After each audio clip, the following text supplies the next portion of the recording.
Isang mapagpalang araw sa iyo kapatid. Our gospel lesson is based on the account of Matthew, or the gospel of Jesus Christ according to Matthew in chapter 22 verse 1 through verse 14. Ang talinghaga tungkol sa malaking piging.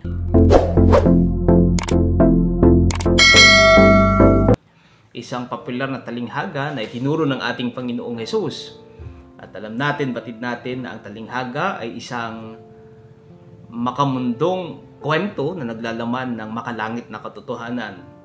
Parables are earthly stories that convey heavenly truth. And that's how we define parables.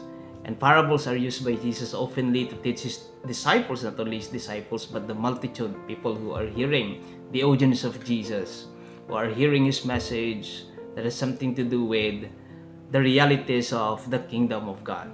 At ginamit ng ating Panginoong Jesus ang isang talinghaga tungkol sa malaking piging, na kung saan nag-imbita ang hari na ikakasal ang kanyang anak.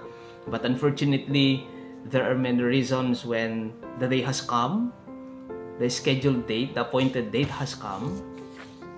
Ngunit nagpaalam ang lahat ng kanyang mga inimbitahan. The invited guests have many reasons not to attend the wedding feast, although they were invited.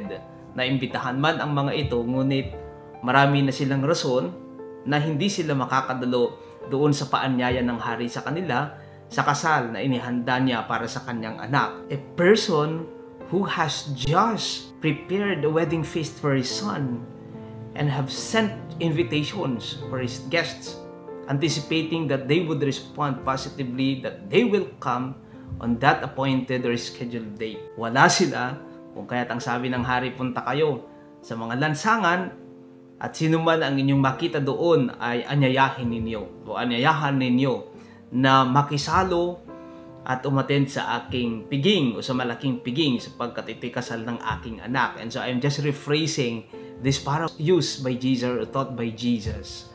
O kaya't lumabas ang kanyang mga tauhan at inimbita yung mga tao na sa lansangan, at sila ay nakapasok, nakibahagi doon sa piging na inihanda ng hari para sa kasal ng kanyang anak. What we can learn from this biblical passage first is the open invitation of God, or the inclusive invitation of God for all people to join Him in this celebrative occasion or joyful celebration. At yun yung paanyayang paulit-ulit ng ating Panginoon. Pagpapakita lamang ang lansangan na nag-imbitahan ng hari nung kanyang isugo ang kanyang mga tauhan ay isang paalala na ang imbitasyon ng ating Panginoon ay para sa lahat. Doon sa lansangan makikita mo ang lahat ng klase ng tao, and even ordinary citizens are found in the streets. And when the king invited the people outside his palace, it is just a reminder, or it's just an assurance that the invitation of God is open. The invitation of God is inclusive. Napakainam na pakinggan, napakasarap na pakinggan na ang paanyaya ng ating Panginoon ay para sa lahat. Isang pagkilala at pagtingin, isang interpretasyon mula sa atin na ang ating Panginoon hindi niya kinikilala ang iba't ibang antas ng pamumuhay, o hindi sang-ayon doon sa kanyang batayan ng paanyaya ang status ng buhay, kundi nung isugo niya ang kanyang mga alagad, ang kanyang mga tauhan, ang kanyang mga slaves, to invite people in the streets. It is an assurance that His invitation is open to all. Isang pagtawag at imbitasyon ng ating Panginoon, isang paalala na ang ating Panginoon handa niyang ipagkaloob ang masaganang piging, ang masaganang buhay para sa lahat. Pangalawa ay kung papaano tayong tutugon doon sa paanyaya ng ating Panginoon, kung kaya't nung nakita ng hari na may isa na hindi nakapangdamit kasal, sinabi niya sa kanyang mga alagad na igapos ninyo ito. There was an action made by the king. Since the invitation of God is open and inclusive to all regardless of social standings, social rank, our response to this invitation matters. What is due to Him in return really matters. the need of our response to the invitation of God is crucial. Kung paano tayong tutugon doon sa paanyaya ng ating Panginoon, kagaya ng lalaki na hindi nakapangdamit kasal nung siya inanyayahan, yan din ang palaging tanong natin sa ating sarili. Are we properly dressed when God invites us to attend to a joyful celebration with Him? Are we properly dressed when God will invite us to join Him in a wedding feast? Hindi nakitaan ng hari ang isang lalaki nung siya ay dumalo doon sa paanyaya ng hari na makidalo doon sa pagtitipon, doon sa malaking piging na inihanda ng hari para sa kanyang anak. His standards really matter. It might not be the outer garments or we use during wedding celebrations, but it is about the standard of God that really matters. A form, a manifestation of our response.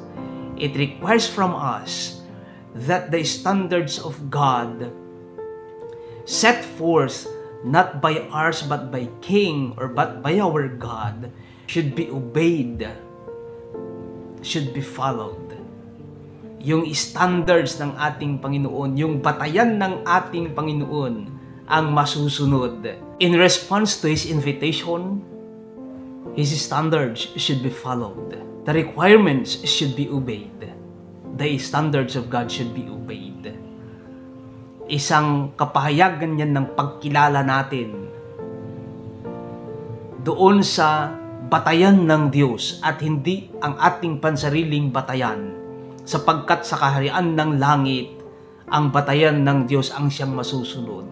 And so, how we respond to the invitation of God requires a deliberate obedience to the standards set by God.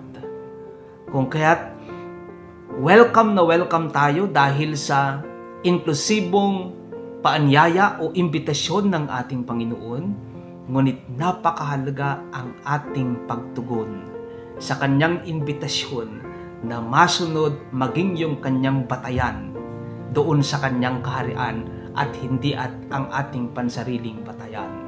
Naway mumuhay tayo sang-ayon doon sa batayan ng ating Panginoon at hindi yung ating pansariling batayan ang siyang isinasapamuhay natin. At nawa magsilbing aral ang mga salitang ito sa ating pang-araw-araw na buhay. Muli, isang mapagpalang araw sa iyo kapatid at pagpalain ka nawa ng ating Panginoon.